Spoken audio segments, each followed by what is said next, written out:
गरुड़ और नागों की शत्रुता भारतीय पौराणिक इतिहास की सबसे प्राचीन और रोमांचक गाथाओं में से एक है।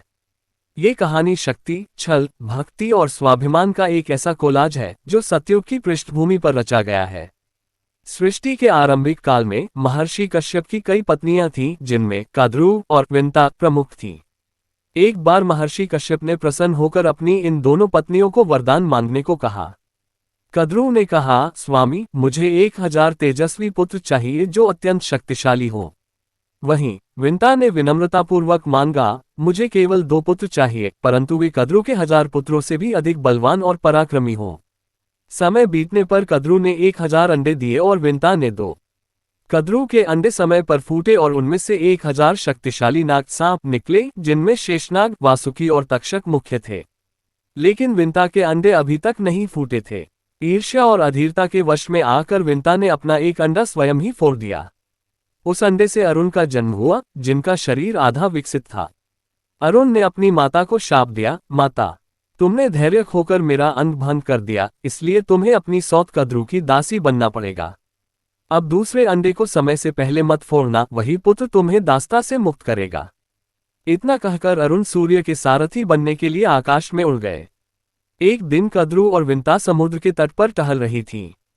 वहां उन्होंने उच्चैःश्रवा नामक दिव्य सफेद घोड़े को देखा, जो समुद्र मंथन से निकला था।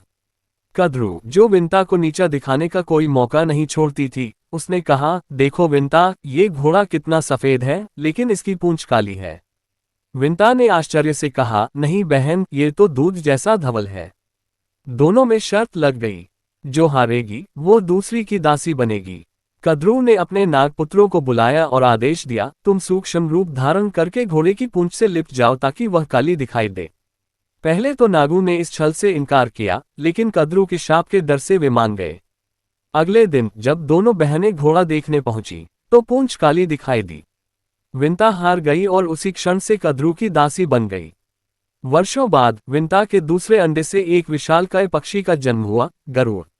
उनके जन्म लेते ही आकाश में प्रलयंकारी गर्जना हुई। उनका शरीर स्वर्ण के समान चमक रहा था और उनका आकार इतना विशाल था कि वे बादलों को भी ढक लेते थे। देवता उन्हें साक्षात अग्नि समझकर उनकी स्तुति करने लगे। जब गरुड़ को पता चला कि उनकी माता एक दासी का जीवन जी रही है, तो उनके हृदय में क्रोध की ज्वाला धधक उठी। उन्होंने देखा कि उनकी माता को कद्रू के 1000 नागपुत्रों को अपनी पीठ पर बिठाकर समुद्र और पाताल के दर्शन कराने पड़ते हैं। गरुड़ ने नागू से कहा, तुमने मेरी माता के साथ छल किया है।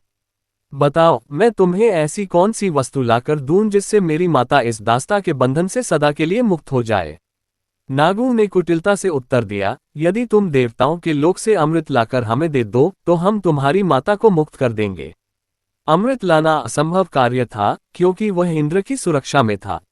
गरुड़ ने अपनी माता का आशीर्वाद लिया। यात्रा पर निकलते समय उन्हें तीव्र भूख लगी। उनके पिता कश्यप ने उन्हें निर्देश दिया कि वे एक विशाल हाथी और एक कछुए का भक्षण करें, जो आपस में लड़ रहे थे। गरुड़ ने एक ही झपटे में दोनों को अपने पंजों में दबा लिया। वे एक विशाल बरगद के पेड़ की शाखा पर बैठे, लेकिन वह शाखा उनके भार से टूटने लगी। उस शाखा पर बालखिल्य ऋषि तपस्या कर रहे थे। ऋषियों की रक्षा के लिए गरुड़ ने उस विशाल शाखा को अपनी चोंच में दबाया और हजारों मील तक उड़ते रहे, जब तक कि उन्हें सुरक्षित स्थान नहीं मिला। उनकी इस शक्ति और दयालुता को देखकर स्वयं ब्रह्मा जी ने उन्हें गरुड़ पंखों वाला महान भार उठाने वाला नाम दिया। गरुड़ जब स्वर्ग पहुंचे तो वहां की सुरक्षा अभेद्य थी। अमृत कलश के चारों ओर विनाशकारी आग जल रही थी। गरुड़ ने 8000 नदियों का जल अपने मुख में भरकर उस आग को बुझा दिया। इसके बाद एक घूमता हुआ तीक्ष्ण लोहे का चक्र था, जिसे पार करना नामुमकिन था। गरुड़ ने अपना शरीर इतना छोटा किया कि वे चक्र के आरों के बीच से निकल गए।